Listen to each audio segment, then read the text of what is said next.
Bonjour tout le monde, salut les gens, j'espère que vous allez bien. Aujourd'hui, on va parler de l'affaire Grégory.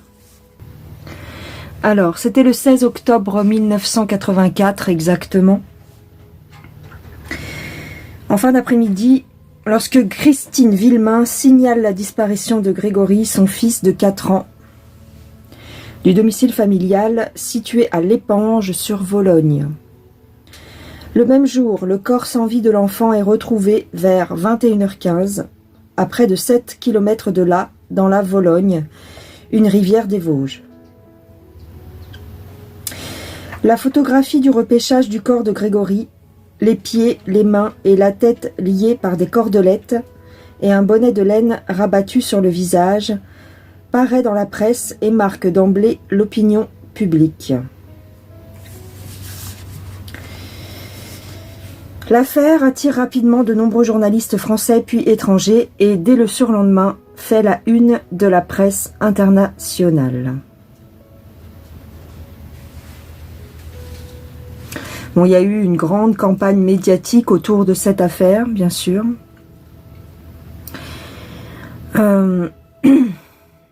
Les journalistes ont eu un comportement qui pouvait éventuellement nuire à l'enquête et se sont immiscés un petit peu trop dans la vie privée de la famille Villemain. Voilà ce qui est écrit sur la fiche Wikipédia.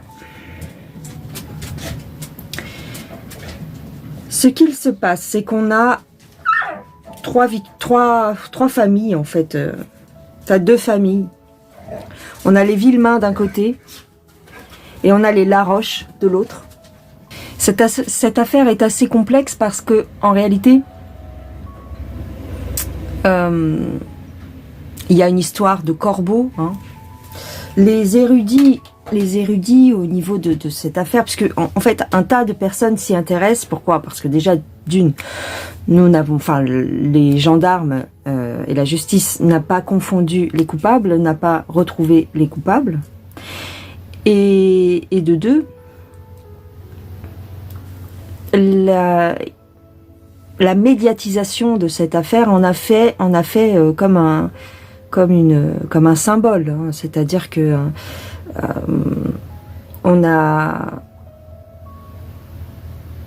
c'est très curieux en réalité que l'on ne retrouve pas le coupable de cet assassinat, en tous les cas officiellement, car tous les éléments sont là, en fait. Tous les éléments sont là pour trouver... Enfin, c'est dans un milieu rural avec on a d'un côté une famille un petit peu bourrue, on a d'un autre côté on est dans la montagne, c'est dans les années 80, donc il n'y avait pas encore les téléphones portables, il n'y avait pas encore toutes les techniques médico-judiciaire, style pour trouver l'ADN, tout ça, ça n'existait pas. Et ce qui a beaucoup intéressé les gens à l'époque, c'est cette façon d'harceler cette famille, la famille Villemain, par le biais d'appels téléphoniques malveillants. Alors le fameux corbeau qui menaçait régulièrement la famille Villemain en disant que voilà, on allait se venger parce que en fait Jean-Marie Villemain, donc le père de Grégory, pour l'époque avait un métier, un statut en tout cas, un statut assez confortable puisqu'il était contremaître dans une usine et d'après le corbeau, voilà, il l'appelait le petit chef. Le petit chef, c'était comme une jalousie. Il y avait comme une histoire de jalousie, mais il y avait aussi des histoires de coucherie, on n'était pas sûr, on n'était pas certain de la filiation des enfants. Enfin, il y avait tout ça, on va dire en toile de fond, 6 ans auparavant, 6 ans avant l'assassinat de Grégory, qui finit donc en apothéose avec la mise à mort de ce petit garçon de 4 ans. Donc ce que l'on sait, alors si vous vous intéressez à cette histoire, je vous conseille le documentaire Netflix, évidemment, enfin le documentaire Netflix qui retrace un petit peu toutes les étapes. Mais c'est une affaire très compliquée. Alors on a, pour vous retracer la journée, la disparition du petit garçon, le kidnapping du petit garçon, on a Christine Villemain qui va chercher son fils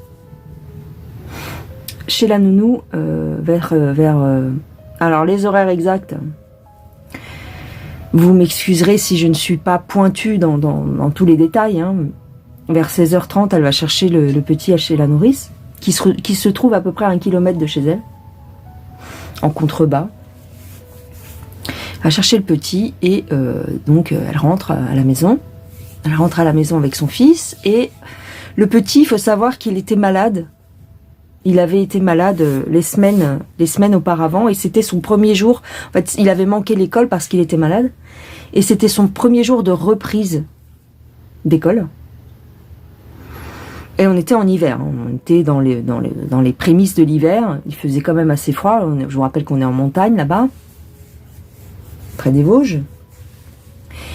Et donc, elle prend le petit, elle le met dans la voiture, elle monte jusqu'à la maison.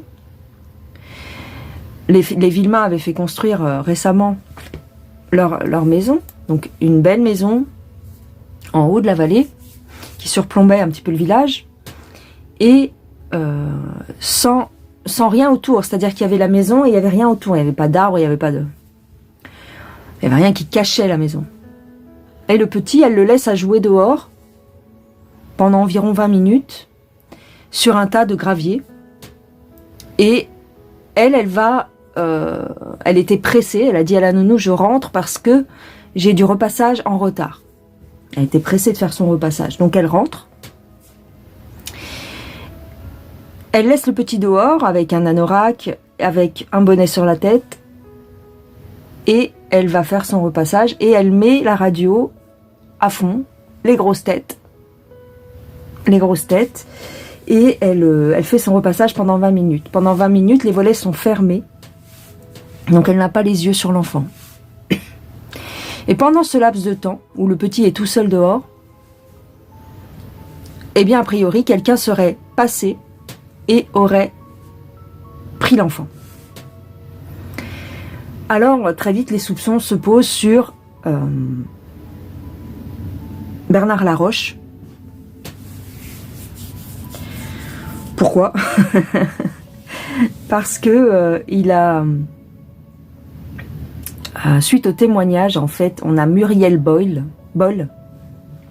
qui à l'époque avait 14 ans, donc une jeune fille.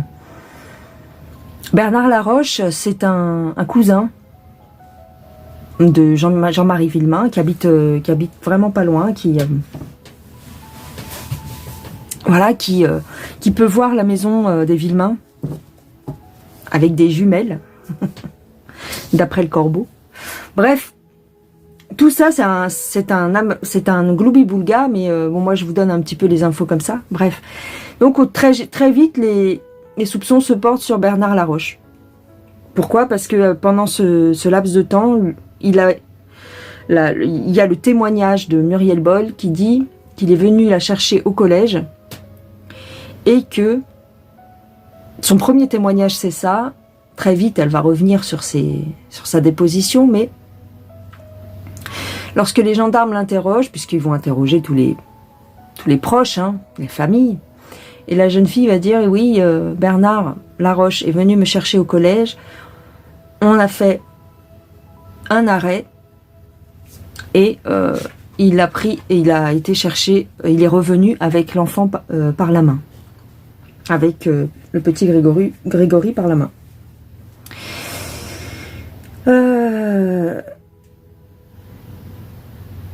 Bref, on a le juge Lambert qui décide de, suite à la déposition de Muriel Boll, donc qui est une jeune fille, on est le week-end, il décide, les gendarmes demandent si ils doivent la garder pour plusieurs, voilà, on est le week-end, est-ce qu'on la garde pour continuer de l'interroger, et puis le juge décide, il ne veut pas la voir tout de suite, parce qu'en fait, les gendarmes l'interrogent, mais en fait, ils veulent que le juge l'entende, et le juge décide de partir en week-end, et de ne pas entendre la jeune fille. Donc la jeune fille rentre chez elle, et vous imaginez bien que quand elle arrive chez elle, eh bien, a priori, d'après ses dires, elle se fait, d'après ses dires et aussi les témoignages des voisins, elle se fait engueuler, tabasser même peut-être, par sa famille, pour qu'elle change sa déposition. Puisque, je vous rappelle, elle dit que c'est comment il s'appelle, Bernard Laroche qui, d'après elle, aurait pris l'enfant.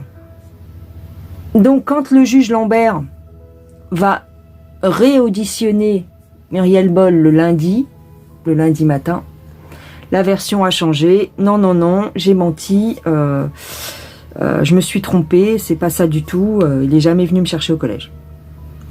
Sauf que, il y a des témoignages au niveau du collège, des jeunes qui étaient dans la même classe, ou en tout cas dans le même collège, qui disent qu'elle est partie. Elle n'a pas pris le car ce jour-là avec eux, et qu'elle est partie en voiture. Donc pourquoi a-t-elle menti? Pourquoi est-elle revenue sur sa déposition? Muriel Boll est toujours en vie aujourd'hui. Elle n'a toujours pas dit ce qu'elle cache, puisque c'est sûr, elle a un secret. Mais qu'il ne vaut pas la peine d'être dit, même dans ce genre de cas. C'est-à-dire qu'elle a un secret plus lourd à porter que celui de la mort de l'enfant. Donc c'est tout ça. Les protagonistes mentent, ou disent pas tout à fait la vérité. Il y en a qui ont il y a des secrets de famille, il y a des choses inavouables. Je vous rappelle que Muriel Boll vivait depuis récemment chez Bernard Laroche. Bernard Laroche travaillait de nuit, il ne s'entendait plus très bien, pas très bien en tous les cas, à cette époque-là, avec sa femme. Sa femme était de jour, lui était de nuit, ils se croisaient, et la gamine vivait, côtoyait, on va dire, Bernard Laroche. Les après-midi, ils étaient tous les deux. La femme n'étant pas là, elle travaillait. Donc, il y a tout ce genre d'ambiguïté qui permet de se poser des questions. Maintenant, moi, la question que je vais poser, c'est tout simple. Je vais demander qui a tué le petit Grégory. Et je vais essayer de voir ce qu'on me répond. Dans tous les cas, le petit, donc, quand il a été retrouvé, était entravé, c'est-à-dire qu'on l'a retrouvé dans la rivière, mais sur les alentours de 17h, 17h30. Et le corps n'était pas abîmé. Il avait les pieds et les mains liés avec des petites cordelettes, comme si on avait ficelé un petit rôti, hein. Les mains liées, les pieds liés. Le bonnet le bonnet sur la tête qui lui recouvrait le visage. Mais le corps n'avait pas du tout été abîmé par l'eau, ni par les roches, hein, ni par les cailloux sur lesquels il aurait pu tomber, il aurait pu frotter. Donc on suppose que le corps a été jeté très peu de temps avant que l'on le retrouve, en fait.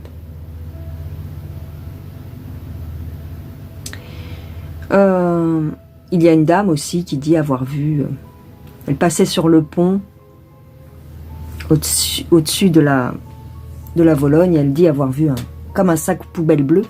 Et en fait, c'était l'anorak du petit. Mais elle n'y a pas prêté attention et d'ailleurs, elle s'en est voulu. Parce qu'elle était pressée, elle pensait que c'était un sac poubelle. Et enfin voilà, tout ça, ce sont les éléments. Il y a plusieurs choses. Alors, on va essayer de voir qui a tué ce petit. Moi, ce que je vais peut-être demander, c'est que s'est-il passé entre le moment où sa mère est partie le chercher, l'a récupéré chez la nourrice, qui était une amie de longue date de Christine Villemain, le moment où sa mère est partie le chercher, et le moment où elle déclare que son fils a disparu. Puisqu'au moment où elle ressort de la maison, elle voit que son fils n'est pas là. Elle prend sa voiture et elle part le chercher chez la nourrice. Pensant qu'il était redescendu. Et il y a quand même 1 kilomètre à pied. Et c'est un petit de 4 ans. Alors, on a aussi, par la suite, on a aussi le père Villemain, donc Jean-Marie Villemain, qui va donner un coup de fusil et qui va tuer Bernard Laroche.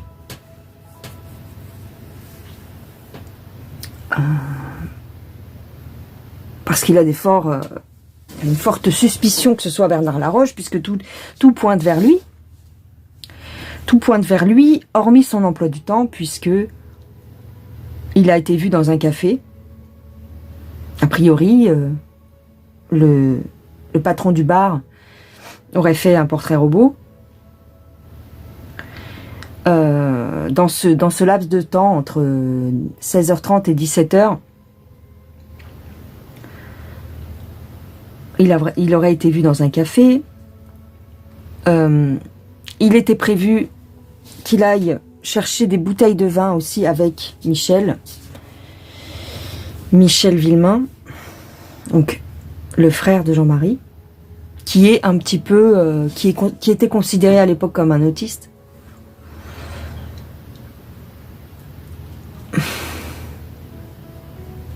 Donc qui est un petit peu considéré un petit peu comme simple d'esprit. On a aussi Michel Villemain qui témoigne, qui dit que qu'il a reçu un coup de fil du corbeau. Alors, le corbeau n'avait pas donné signe de vie depuis plus d'1 an. Et là, le jour du kidnapping, il se décide à téléphoner à la famille Villemain pour leur dire que sa vengeance est faite, que le fils du petit chef est dans la Vologne et c'est bien fait pour toi, pauvre con, il lui dit. Ha ha ha. Donc on a tous ces éléments. Bon, je vous les ai sortis un petit peu en vrac. Je vais voir si c'est possible de voir quelque chose, parce que je vais demander. J'essaie de voir quel genre de questions je peux poser. Alors, vous allez sûrement vous dire, mais dis donc, c'est vachement décousu ce qu'elle nous raconte. Maintenant, si c'est sûr que moi, comme je vous le raconte là, c'est un petit peu décousu, mais je vous conseille d'aller voir, comme je vous ai dit, le documentaire Netflix. Et puis, il y a beaucoup de gens qui ont fait des vidéos sur cette disparition, enfin, sur cet assassinat. Ça fait 40 ans qu'on parle de cette histoire et c'est un petit peu... voilà, l'histoire de Grégory, on ne la présente plus. Bref. Mais il y a des détails qui sont intéressants et vous pourriez redécouvrir des choses. Alors, qui a tué... Je vais poser cette question-là comme ça et puis on va voir. Qui a tué Grégory Villemain? J'ai une alliance. La personne qui, a priori, aurait tué Grégory n'était pas seule. On me parle d'un mariage aussi. Quelqu'un de marié, peut-être.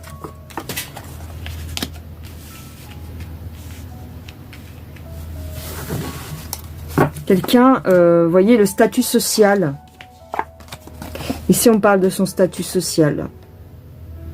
Alors, quand je demande qui a tué le petit Grégory, on me parle d'un couple et qui avait un bon statut social pour l'époque. Donc, par rapport au reste de la famille,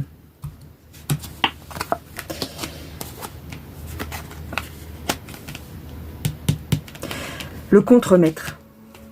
On a le maître, ici, le contremaître. Le chef. Le chef.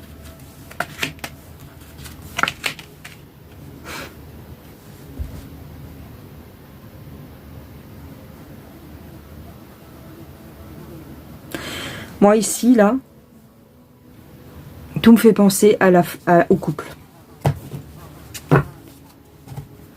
Alors, je sais, c'est pas la théorie des chercheurs de vérité sur cette histoire. Mais on me parle du couple, moi. On me parle du couple Villemain.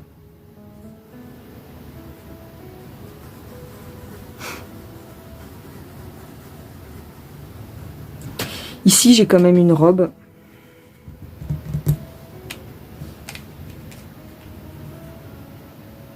C'est quelqu'un qui voulait partir et qui voulait fuir ce milieu. Hein. Le milieu ouvrier, le milieu paysan. Qui voulait fuir la misère. Il y avait...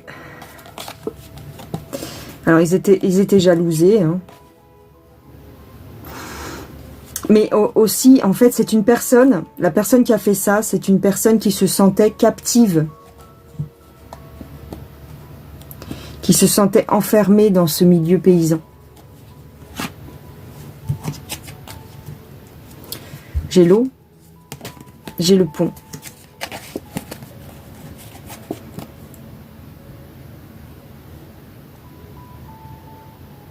C'est une personne qui avait besoin d'aide.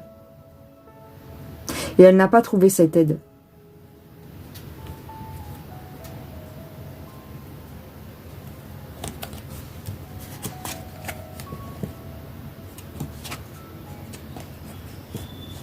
J'ai le diable.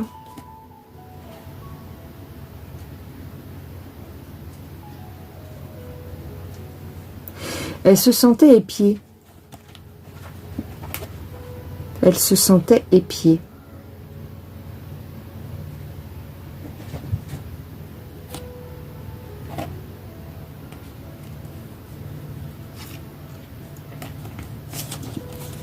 Elle se sentait épiée. Bon, pour moi, je vais demander, est-ce que c'est la mère? Tout simplement. Écoute, il y a eu un non-lieu. Elle a été mise en examen. Il y a eu un non-lieu sur la mère. Parce que je vous rappelle que, quand même, c'est la dernière personne à l'avoir vu vivant. On est bien d'accord? Elle va faire son repassage de toute urgence. Son mari est au travail. A priori. Et n'importe quel kidnappeur aurait pris des précautions, c'est-à-dire c'est une maison qui est en haut de la vallée. Il n'y a rien autour, c'est-à-dire qu'on la voit, elle est visible, c'est une maison neuve. N'importe qui à 17h, 17h30, 17h, aurait pu voir ce qui se passait. Il y a des voisins, il y a un monsieur qui sort son chien, qui dit qu'il n'a pas vu l'enfant. Il a croisé Christine Villemain dans sa voiture, elle lui a fait coucou, elle montait la route, le temps que lui arrive à pied avec le chien, avec son chien qu'il promenait, il n'a vu personne dans la maison. Il n'a pas vu signe de vie. Quand il est passé devant la maison, si tu veux, Christine Villemain l'a précédé avec sa voiture, mais il y a deux chemins. Il y a la rue qui monte vers la maison et il y a une rue qui descend vers la vallée.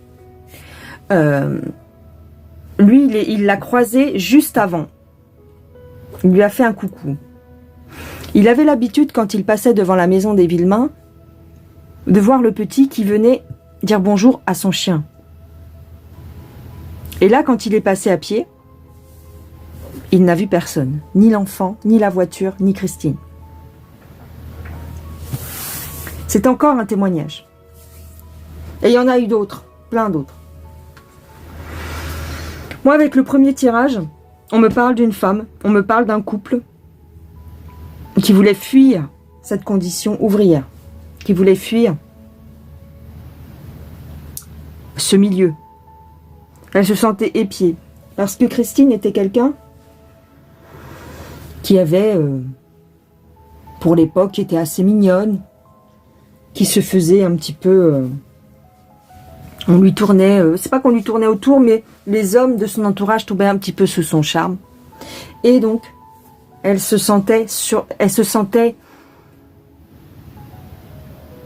épiée. Peut-être que elle avait eu des propositions un petit peu bizarres. Même de la part de la famille de son mari et tout ça, il y avait une ambiance comme ça assez bizarre, assez oppressante. Et pour moi, là, on me parle beaucoup de... Je vais poser la question, est-ce que c'est la mère? Alors, elle est encore vivante. Elle est encore vivante. Elle a eu 2 enfants, d'ailleurs. Son mari aussi est encore vivant. Alors, est-ce qu'éventuellement la mère aurait quelque chose à voir avec la mort du petit?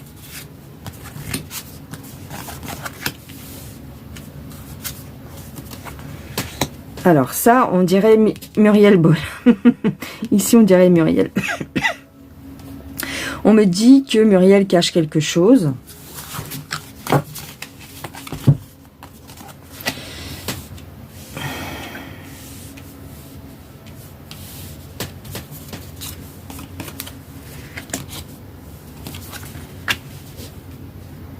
La clé, en fait, c'est ce déplacement. En fait, toute l'enquête et toute l'histoire tient sur ce qu'on me dit, en fait, tient sur le témoignage de Muriel. Elle est revenue sur sa déposition quand elle a dit que Bernard était venu la chercher. Hein. Ici, on parle d'un déplacement. Mais on me dit ici que la clé, ce qui manque, la pièce manquante, c'est ça, c'est cet ambroglio. C'est-à-dire que elle dit que Bernard vient la chercher et qu'ensuite il revient avec, il s'arrête pendant le trajet et puis il va chercher le petit Grégory. Voilà, tout tient là-dessus en fait. Ouais, c'est ça.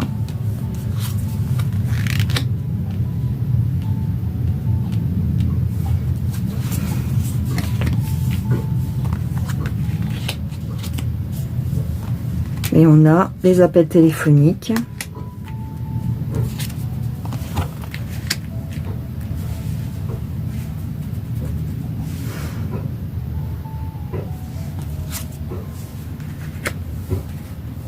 Les appels, le message, la lettre à la famille.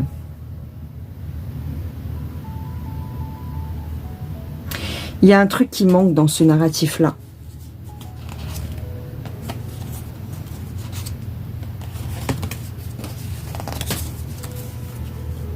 Moi, j'ai un couple ici. Moi, j'ai un couple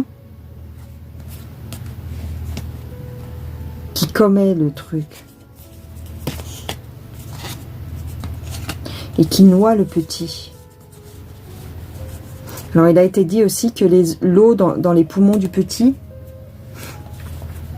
n'était pas forcément de la Vologne. Qu'il aurait peut-être été noyé avant. Dans une baignoire, éventuellement. Et qu'ensuite, on l'aurait jeté.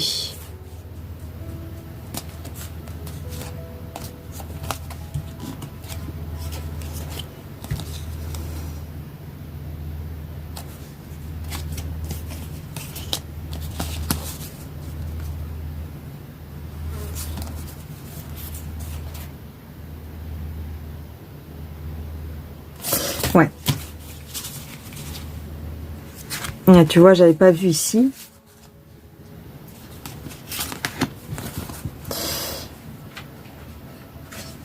Mais on me dit que Muriel, c'est la clé. Hein. Muriel, c'est la clé parce qu'en fait, elle a menti un premier temps. Mais elle sait exactement pourquoi. En fait, elle a menti au sujet de ce déplacement-là parce que effectivement, Bernard est bien venu la chercher. Mais pour toute autre chose. Ici, attends, où est-ce que c'était? J'ai le couple. J'avais le couple tout à l'heure. Ben, il est où mon couple? Ben, il est plus. Ah ben, j'ai rangé les cartes. Bref, j'avais le couple. Ouais, tu vois, attends. J'avais le couple, voilà.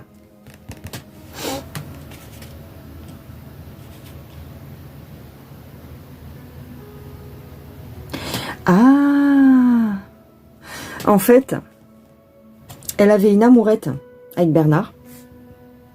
Alors, ok, ça se fait pas, hein, mais bon, c'est comme ça. Parce qu'elle avait 14-15 ans et lui était déjà adulte. Hein. Il y avait une petite amourette et il est venu lui annoncer la rupture. C'est pour ça que dans un premier temps, en fait, il voulait, voilà, il a dû se passer quelque chose entre eux. Je vous rappelle que ça se faisait hein, dans cette famille-là. Il y avait des histoires de coucherie un petit peu comme ça, déjà depuis longtemps. Je vous l'ai dit au début de la vidéo. Et donc, il est venu lui annoncer la rupture. Et pour se venger, au départ, donc elle a bien dit qu'il était venu la chercher. Et ensuite, elle a regretté. Elle a regretté. Et donc, elle a dit le contraire. Mais cette histoire-là n'a rien à voir avec l'assassinat du petit. Ça a porté les soupçons sur Bernard, ici. Mais ça n'a rien à voir.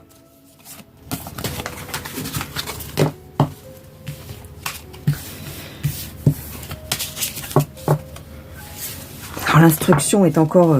c'est encore une histoire en cours. D'accord? Mais comme il y a eu un non-lieu sur la maman, on ne peut pas la rejuger. Avec les nouvelles analyses ADN et tout ça.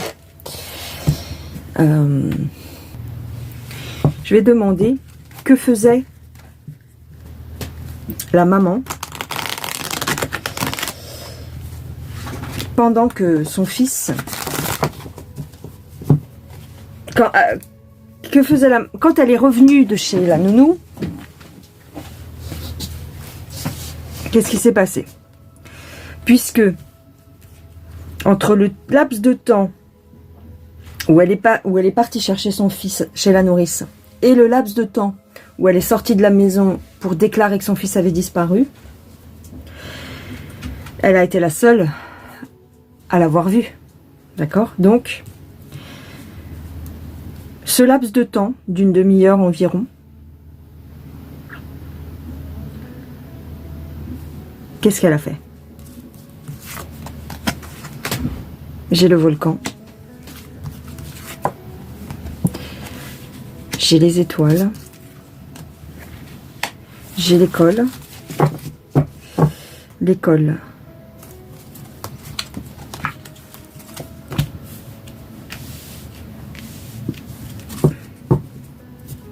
Christine.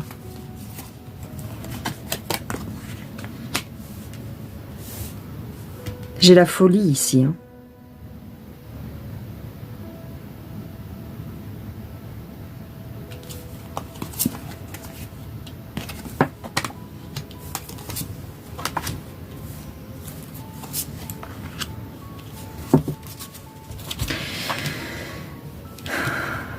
Elle veut, ici, elle veut se débarrasser de son mariage.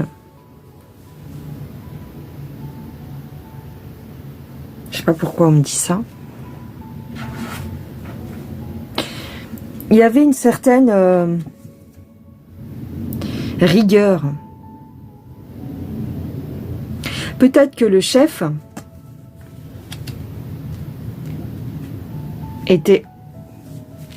jouait aussi au chef à la maison. Ici, elle voulait se débarrasser de son image de sainte.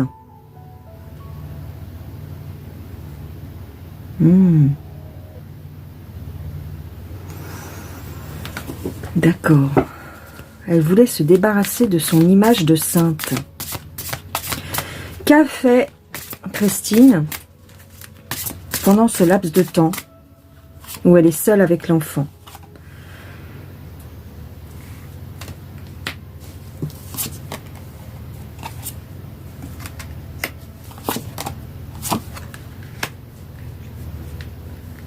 Elle en a marre, elle veut du changement.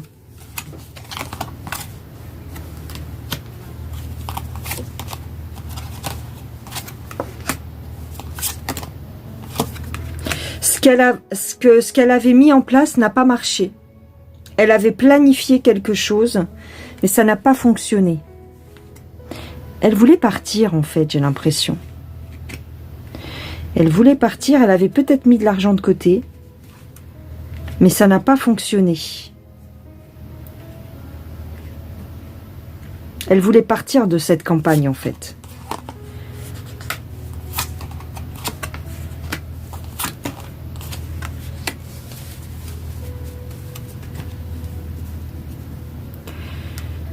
Il y a quelque chose qui s'est mis en travers de son chemin.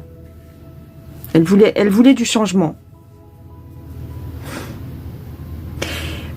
Il y avait quelque chose qui bloquait son départ.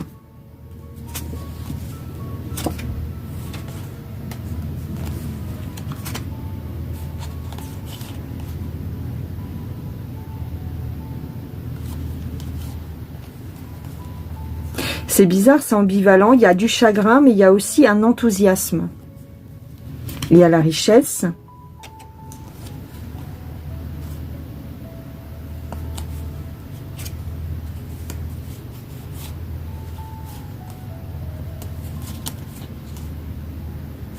Ah là là. Peut-être que je veux peut-être pas voir la réponse, ou alors on veut pas me la donner. Le juge Lambert, d'ailleurs, qui s'est suicidé 30 ans plus tard, le premier juge qui s'est occupé de cette affaire, avait dit, alors on s'est beaucoup moqué de lui parce qu'il n'avait pas beaucoup voilà, c'était sa première grosse affaire, on va dire. On s'est beaucoup moqué de lui parce que c'était un peu un juge qui adorait qu'on parle de lui dans les médias et tout ça, et il y a eu toute cette médiatisation de l'affaire, et ça, il y avait comme un truc comme ça, on pouvait lui reprocher d'être un petit peu trop, d'aimer trop son image et d'aimer qu'on parle de lui. Mais il a quand même dit une chose, sa dernière interview avant son suicide, il a dit, il y a une dimension mystique à cette histoire, ou quelque chose comme ça, qui ne fait pas, qui n'a rien à voir avec la justice des hommes, et qui est du domaine, voilà. Il y a un côté mystique à cette histoire, tu comprends? Alors, je sais, ce que je raconte est un petit peu décousu, ou peut-être pas, je sais rien, peut-être que vous comprendrez ce que je veux dire, mais... Alors, je rappelle qu'il y a toujours des gens qui sont vivants. Bon, il y en a beaucoup qui sont décédés, hein, voilà. Mais il y a toujours des protagonistes qui sont vivants. Il y a aussi les enfants, la descendance.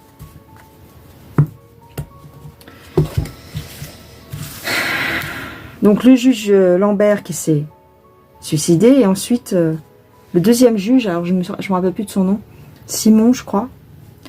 Un juge vraiment qui était proche de la retraite et qui a repris l'affaire et qui était vraiment... on la lui fait pas à lui, tu vois. Il a repris l'affaire du début jusqu'à la fin, et à la fin, bizarrement, Il fait une attaque cardiaque. Il fait une attaque cardiaque et même cérébrale, hein, puisque en fin de compte, quand il va se réveiller, quand il va se remettre de cette attaque, en fait, il aura tout oublié. Il ne saura plus qui est Grégory, qui est Christine, qui est Jean-Marie. Il ne sait plus de quoi on parle. Donc, voilà. Il y a vraiment une dimension spirituelle, j'ai l'impression, dans cette histoire. Alors, j'ai une femme qui donne des médicaments pour que l'enfant dorme. Qui donne quelque chose à l'enfant pour que l'enfant dorme.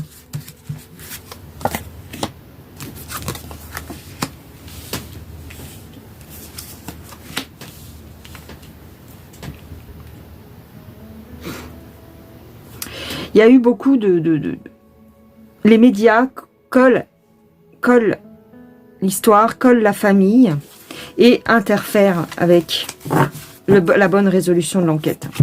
Les médias s'en sont un peu trop mêlés.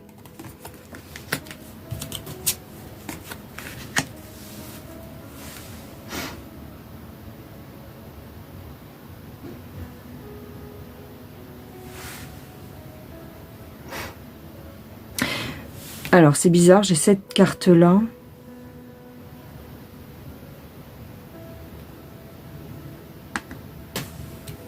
Ouais.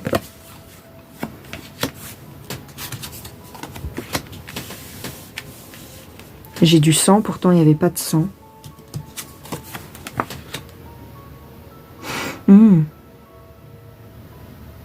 Alors, je ne sais pas s'il y a eu des analyses ADN de fait.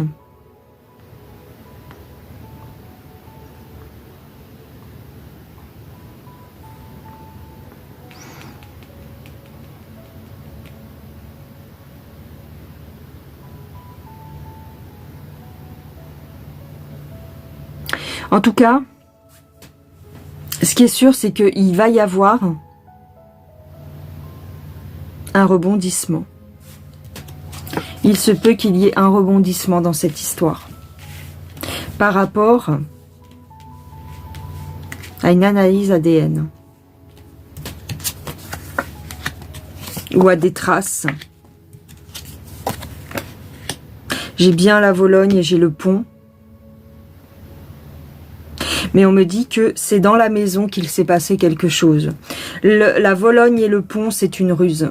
C'est pour détourner l'attention, mais c'est dans la maison qu'il s'est passé quelque chose.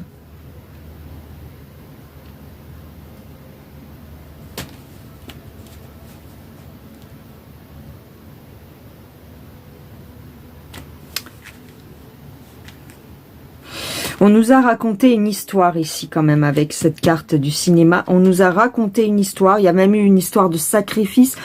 Mais c'est pas vraiment ça en fait. C'est peut-être pour ça qu'on avait lié les mains de l'enfant. Mais je pense que si on a lié les mains de l'enfant, c'est aussi pour pas qu'il s'accroche avec le courant. Qu'il s'accroche. Tu sais, en fait, quand tu lâches un corps dans l'eau... clairement, les membres vont suivre les mouvements de l'eau et vont s'ouvrir, en fait. Pour pas que les membres s'ouvrent et pour pas qu'ils s'accrochent à des roches ou à des brindilles ou à des branches, on a ficelé un petit peu l'enfant. Mais il s'est passé quelque chose avant dans la maison. C'est pas...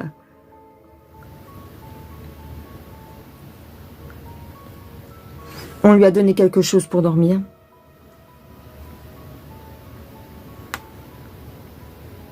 Ouais.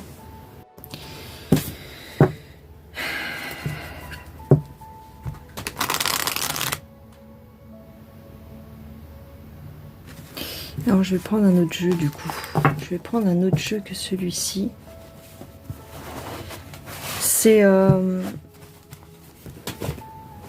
C'est compliqué, mais en même temps...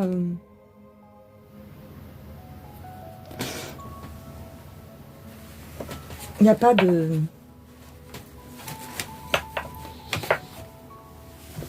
Il n'y a pas de fumée sans feu, quoi. Il n'y a pas de fumée sans feu. En général, dans ce genre d'enquête, lorsque, en fait, on fait un petit peu on enquête, tu sais, en escargot, c'est-à-dire qu'on part de la dernière personne qui a vu la victime vivante, et ensuite on agrandit le cercle. La dernière personne qui a vu le petit vivant, c'est sa mère, d'accord? D'après les témoignages, d'après son propre témoignage, c'est sa mère. Donc,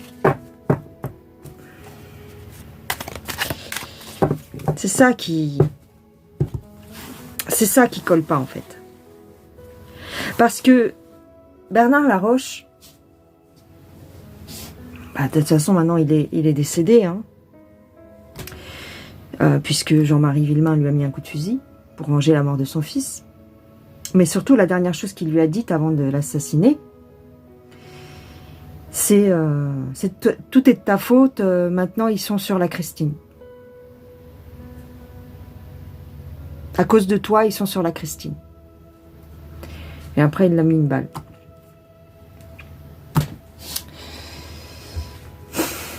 Il y a quelque chose qui ne va pas dans cette histoire. Tu comprends? Laroche, Muriel, voilà. Elle avait quelque chose à cacher et elle ne voulait pas avouer certaines choses. Voilà. Mais c'est une autre histoire en parallèle. On s'en fout de savoir les secrets de famille. Ce qu'on veut savoir, c'est qui a tué cet enfant. Et pour l'instant, on ne peut pas le savoir parce que il y a trop de mensonges, il y a trop de non-dits, il y a trop de gens qui cachent des choses. Tu comprends? Donc, qu'est-ce qu'on peut me dire sur cette histoire? J'ai un cadeau. J'ai l'abondance, j'ai l'argent. J'ai beaucoup d'argent, d'accord.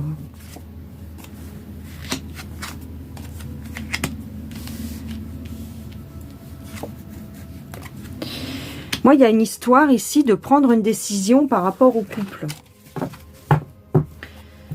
Une séparation. Alors, séparation, est-ce qu'il en a été question à un moment donné? C'est possible, hein. Peut-être qu'on ne le dit pas. Hein.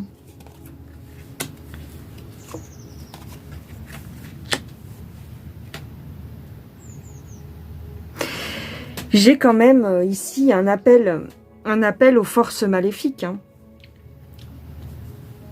Est-ce qu'on n'aurait pas fait de la magie aussi autour de ça, hein, pour se protéger, hein?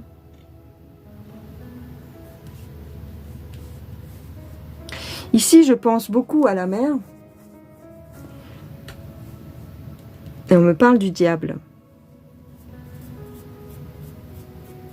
Il y a des incantations ici.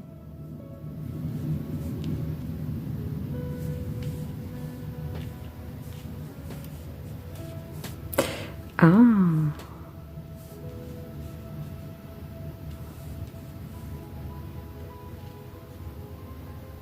Peut-être qu'il y a cette... Ouais, d'accord. Brouiller les pistes.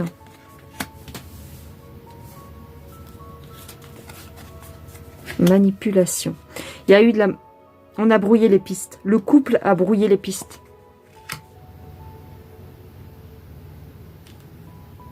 On parle d'un enfant. Manipuler un enfant. Faire un enfant. Parce qu'il était question de séparation dans le couple. Est-ce qu'on a fait cet enfant pour essayer de rabibocher, de se rabibocher? Dans le temps, ça se faisait. Hein. Ça peut se faire encore maintenant. Mais elle a fait un enfant pour essayer de consolider son couple.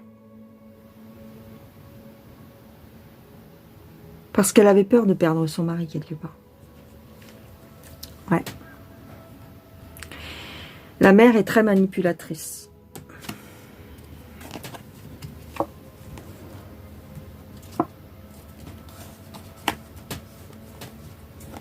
Elle refusait. Elle refusait aussi cette...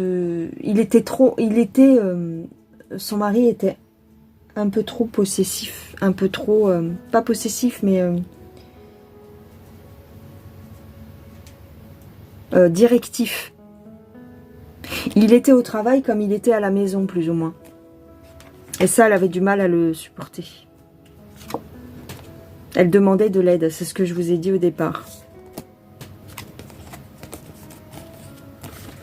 Ce qui, au départ, pouvait sembler être un couple idyllique et tout, il y a eu une cassure entre eux. Il y a eu une brèche. Il y a eu un...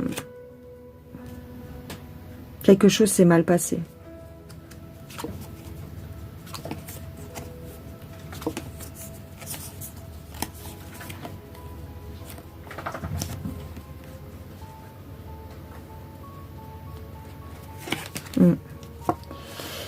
Elle voulait partir. Hein.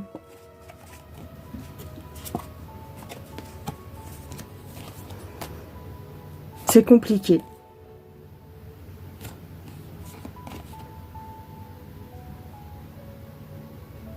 Il y a eu à un moment donné une histoire de séparation. Hein. Elle voulait quitter cette campagne. Bon. Je vois pas de violence. J'ai quand même le combat, mais je vois pas de violence à proprement parler. Par rapport à l'enfant, je parle. Elle refusait la rigueur de son mari. Il y a un truc. Hein. Et j'ai quand même la manipulation, le diable. Bon, quand je pense à elle, c'est quand même pas très bon. Hein.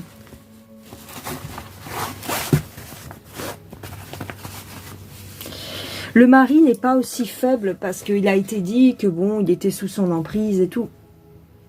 Oui, mais parce qu'elle le maintient par le biais de elle fait beaucoup de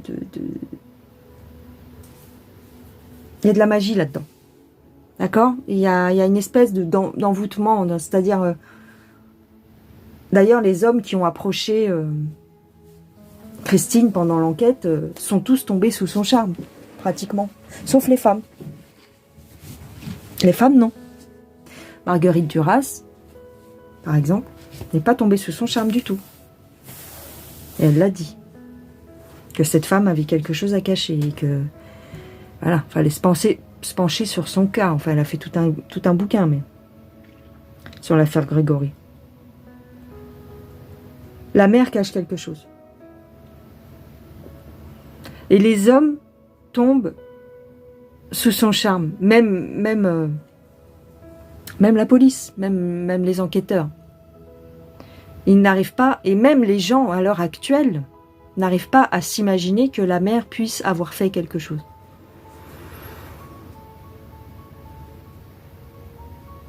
C'est étonnant, hein?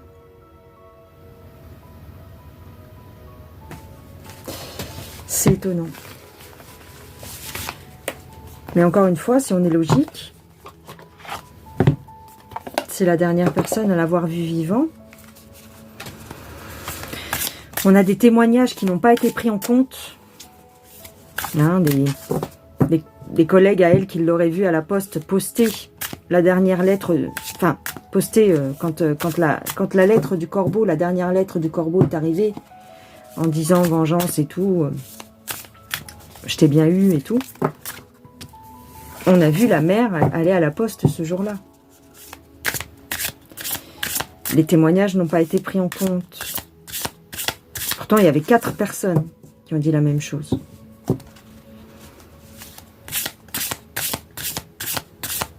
Par exemple.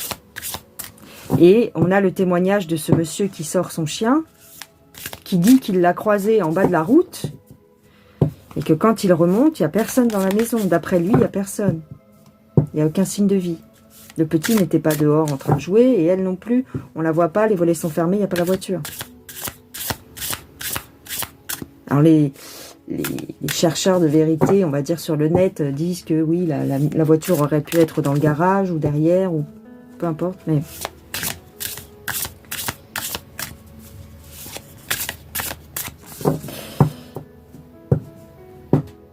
moi je pense que le témoignage de Muriel ne doit pas être pris en compte. Parce que c'est un témoignage, parce qu'elle est revenue sur ses propos déjà, et qu'elle a quelque chose à cacher par rapport à son histoire avec Bernard. Donc c'est pour ça que son témoignage n'est pas fiable en fait. Elle n'a pas Comme son secret à elle est plus fort, dans son esprit, hein, son secret est plus fort à garder que l'assassinat du petit, en réalité son témoignage ne doit pas être pris en compte. Et malheureusement, les enquêteurs, en grande partie, restent sur ce témoignage. Le témoignage initial, lorsqu'elle dit qu'elle est dans la voiture avec Bernard et qu'ils vont chercher le petit et qu'il y a une histoire d'insuline. Il y a l'histoire de l'insuline parce que Muriel avait l'habitude de donner le traitement à sa maman qui était à l'époque diabétique. Et on a trouvé une fiole d'insuline, soi-disant là où le corps aurait dû normalement être jeté d'après les traces de pas. Mais en fait, ensuite, on s'est rendu compte que le corps n'avait pas pu être jeté de cet endroit-là. Bref. Est-ce que c'est la maman?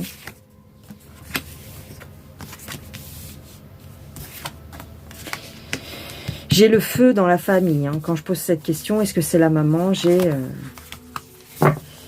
Ici, j'ai une colère contre l'enfant.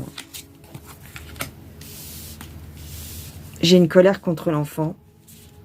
J'ai une planification. Elle voulait partir. Ou elle voulait faire partir l'enfant, peut-être aussi. J'ai un changement.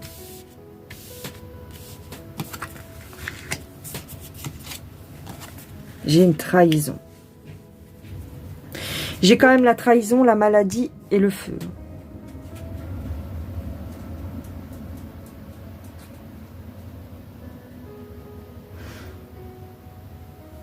J'ai une planification et j'ai un déplacement.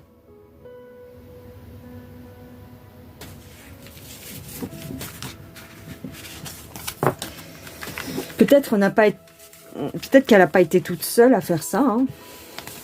Est-ce que c'est la maman qui a jeté le corps dans la Vologne? Est-ce que c'est la maman qui a jeté le corps dans la Vologne?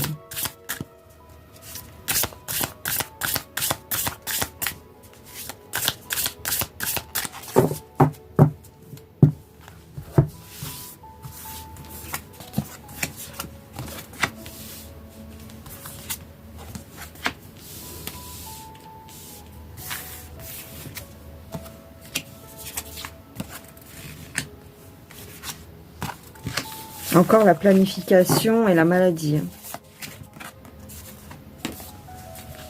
On me dit que c'est la clé.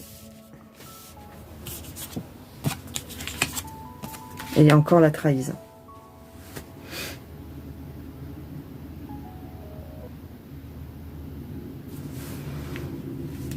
Elle a attrapé l'enfant.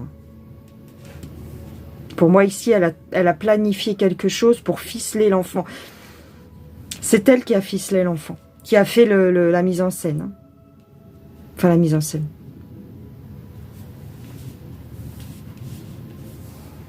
J'ai ici... j'ai comme une offrande.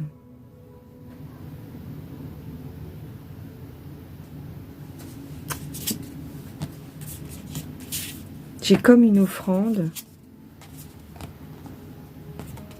Elle se sentait coincée.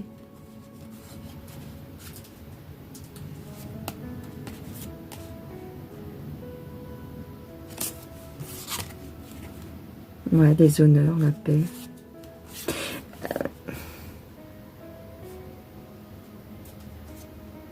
Elle a su préserver les apparences. Elle a su préserver les apparences, mais j'ai quand même un accident.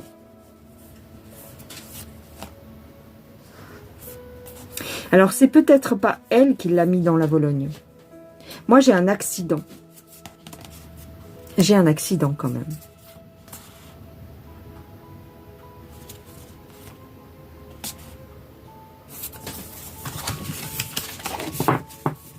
Un accident maquillé en disparition, puis en assassinat. Est-ce que le petit aurait eu un accident dans la maison? Alors, je prends le Dixit. Je prends le Dixit. Est-ce que le petit aurait eu un accident dans la maison? Est-ce que le petit a eu un accident dans la maison?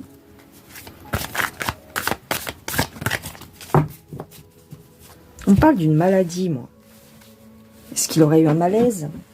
Parce qu'il revenait d'une grippe, enfin voilà, il sortait d'une grippe ou d'une maladie hivernale. Est-ce qu'il aurait fait une rechute et...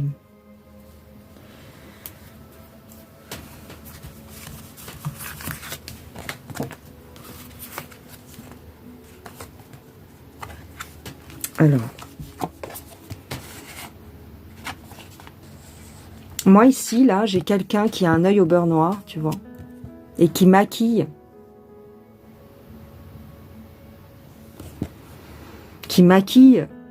Ses blessures.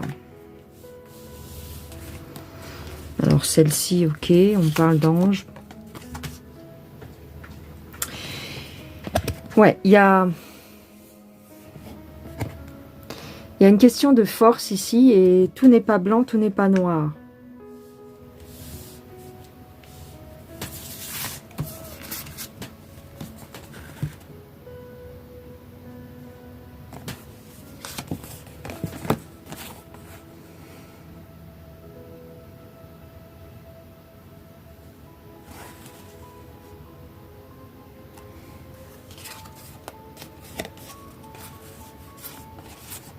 Quelque chose d'inaccessible.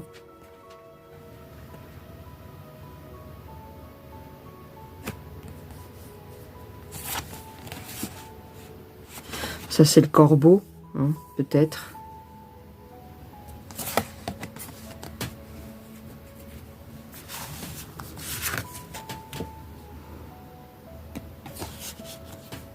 La rapidité. Les médias mensonges. Les médias, les journalistes qui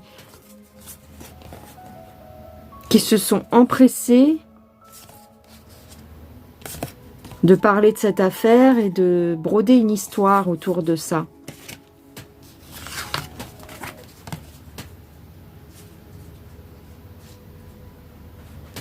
Moi, j'ai beaucoup de faux-semblants ici. Beaucoup de gens qui cachent des choses, qui se cachent.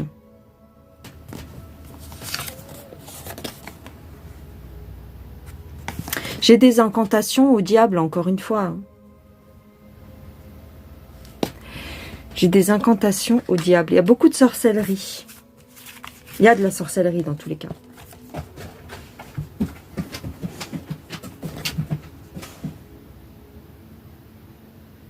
On a raconté une histoire. On a raconté l'histoire d'une famille parfaite. Mais en réalité, il y avait beaucoup de rigidité. Beaucoup de... le père était quand même quelqu'un de rigide et d'autoritaire.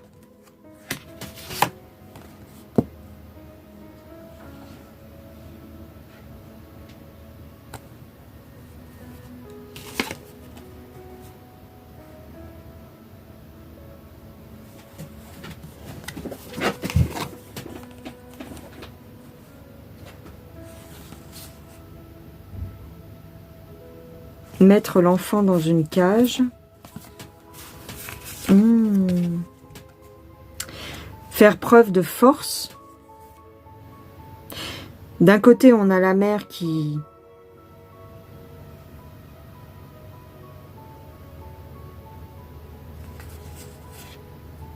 veut prendre soin de l'enfant, mais en même temps, il y a aussi ce côté autoritaire envers cet enfant.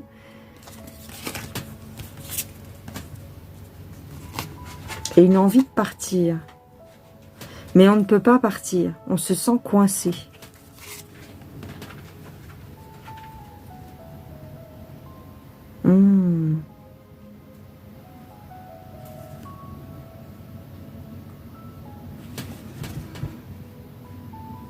Alors on décide de ne pas faire vivre cet enfer à cet enfant.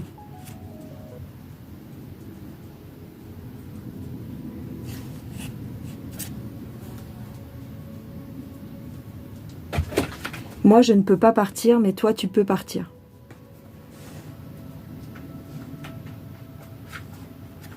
Tu vois, le petit, là, c'est comme si on le faisait partir dans l'au-delà.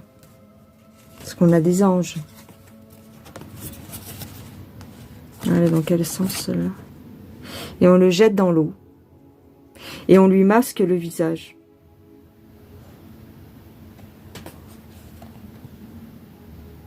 Moi, je ne peux pas partir, je suis coincée avec lui qui est autoritaire. Mais toi, tu peux partir.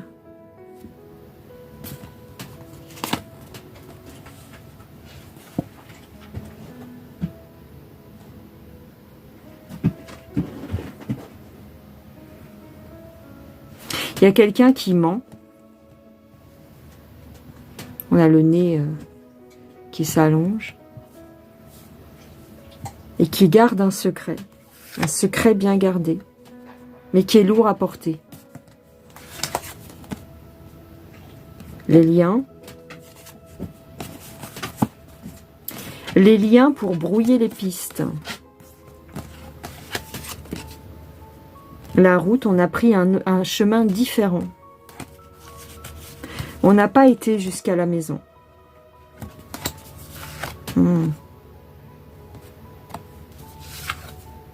Où on a rebroussé chemin.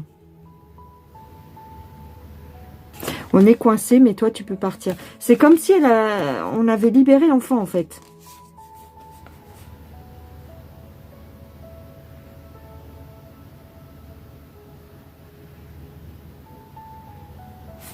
On a pris des boucs émissaires.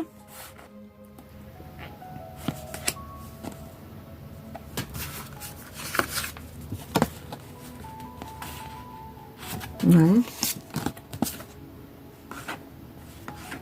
Homme de paille. Pour moi, Bernard Laroche, c'est un homme de paille. C'est quelqu'un à qui on a fait porter le chapeau. Ouais.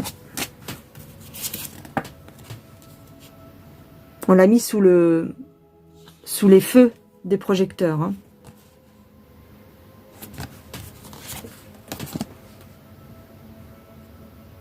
Repasser son linge.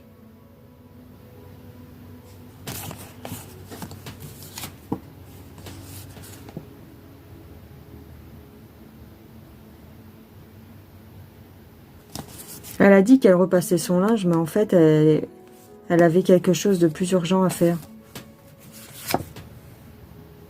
Cacher quelqu'un, cacher quelque chose. Ouais. Jeter dans un... Jeter dans un trou, tu vois, tout qui tombe. Se débarrasser dans l'eau.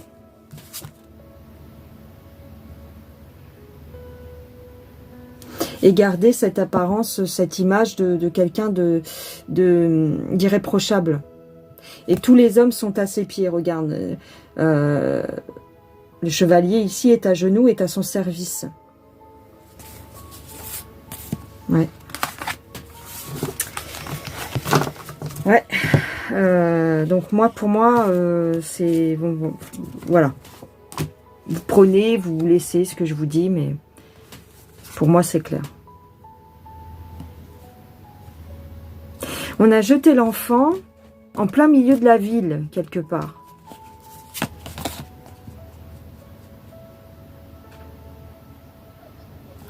Peut-être dans l'espoir que quelqu'un lui porte secours rapidement, mais c'était déjà fini en fait. Il y a une histoire de sacrifice aussi. Hein. Cette femme a deux personnalités. Elle joue voilà, la veuve éplorée, enfin, pas la veuve éplorée, mais la mère éplorée. Pour essayer de s'en sortir parce qu'elle se sentait pris au piège. Ouais. Il y a quelque chose. Il y a quelque chose, en tous les cas, voilà. Maintenant, c'est trop tard puisque on ne peut plus... Voilà, on ne peut plus rien faire. Je ne peux plus l'accuser. Hein. Je ne pense pas. Voilà les gens.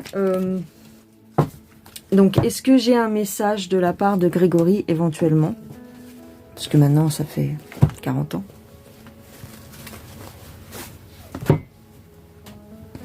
Est-ce qu'on aurait un petit message de la part de Grégory?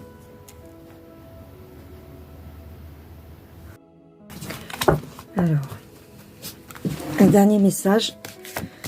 Un message de la part de Grégory.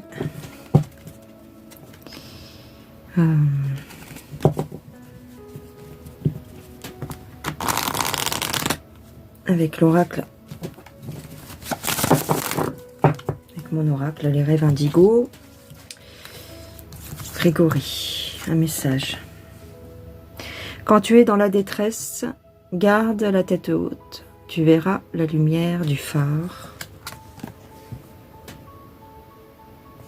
Le soleil est source de toute vie. Sa chaleur et sa lumière soignent ton cœur. À l'aune de sa vie, la vieille dame réfléchit. Peut-être que ce que l'on me dit là, c'est que la mère pourrait faire des aveux. Des aveux, peut-être, voilà, d'ici quelques années, quand elle sentira que voilà, son heure est proche, peut-être qu'elle dira ce qu'elle sait, ce qu'elle a caché. Une stratégie. C'était une stratégie pour l'enfant. Un homme.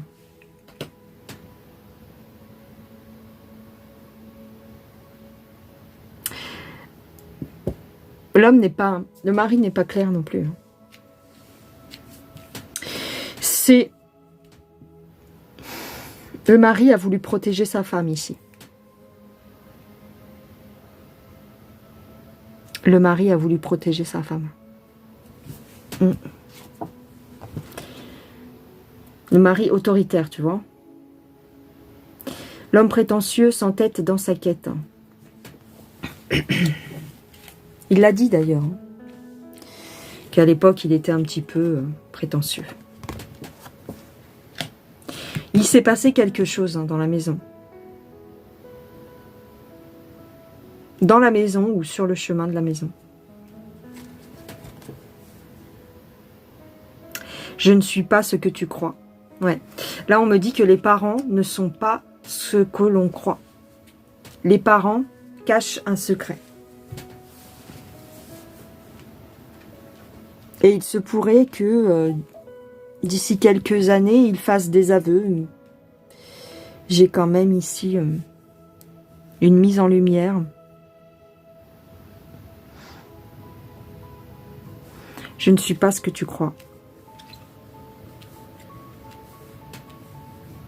J'ai la maison, moi aussi. Il s'est passé quelque chose dans la maison. Château de Vlad l'Empaleur. C'est la carte, mais... Il s'est passé quelque chose dans la maison, proche de la maison.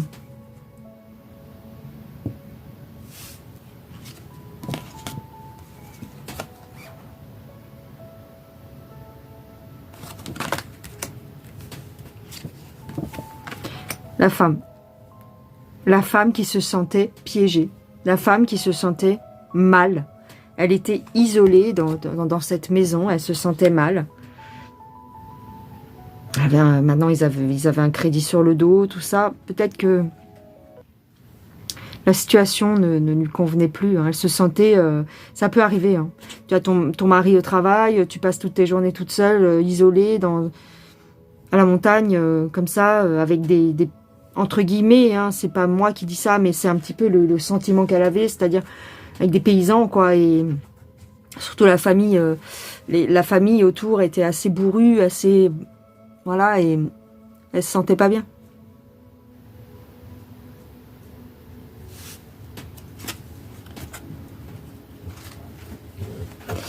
Ouais, il s'est passé quelque chose. Hein.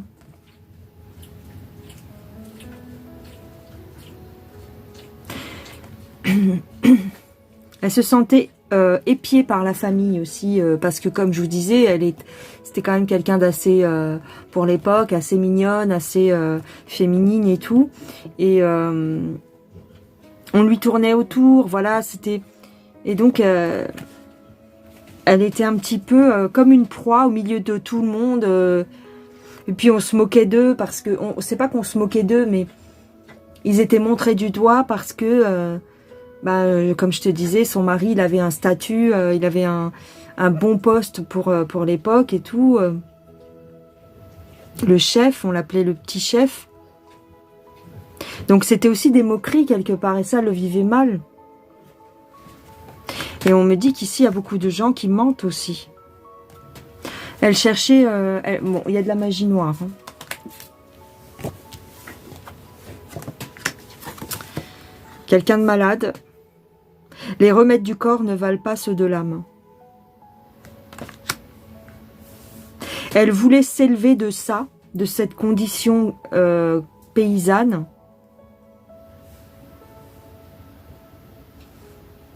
Mais elle travaillait. Ouais, elle travaillait quand même. Non, mais elle travaillait.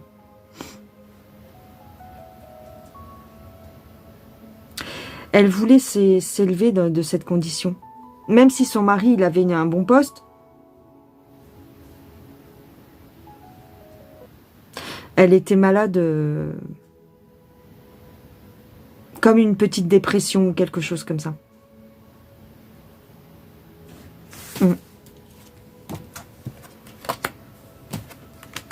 Tu vois, elle se sentait prisonnière avec la famille et du fait qu'elle ait eu cet enfant, elle se sentait prisonnière.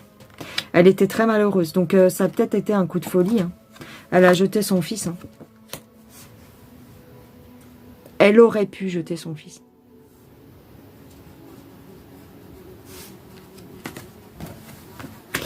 Mais c'était pour qu'il... dans son esprit, c'était pour qu'il se sorte... Pour sortir son fils de cette condition ouvrière où... Il y a quelque chose comme ça. Parce qu'elle ne pouvait pas s'échapper. À l'époque, bon, le divorce, c'était pas top. Il y a aussi une transformation, une histoire de sang. Peut-être que dans sa tête... tu sais, dans certaines croyances, on dit qu'il faut sacrifier le premier-né. Mais elle avait eu un avortement, je crois... ou une fausse couche, ou un avortement juste avant.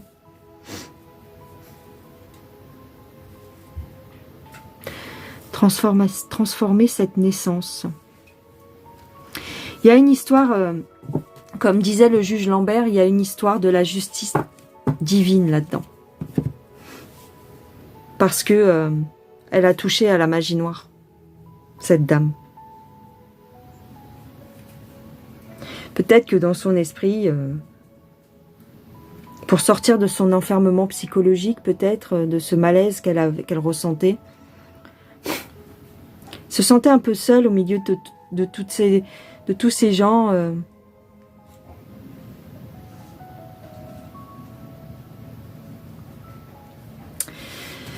Elle a cherché une clé et puis voilà.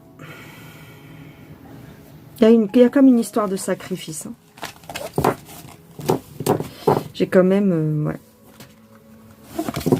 Bon, voilà les gens. J'arrête là. Hein. De toute façon, on n'en aura pas plus. On n'en aura pas plus. Et puis, ça restera un mystère. Parce que, bah, c'est... Si tu veux, l'enquête est toujours en cours. Mais les protagonistes, la plupart, enfin, il y en a beaucoup qui sont décédés. Et puis, il y en a d'autres qui sont mis hors de cause, voilà, et donc ça tournera toujours en rond, en fait, plus ou moins, hormis si des gens passent aux aveux, et voilà. Bon, et bien, je vous laisse, je vous dis à plus tard, soyez respectueux dans les commentaires, s'il vous plaît, mais je sais que vous l'êtes, et puis ben, c'est tout. Bye bye les gens, à plus tard, ciao.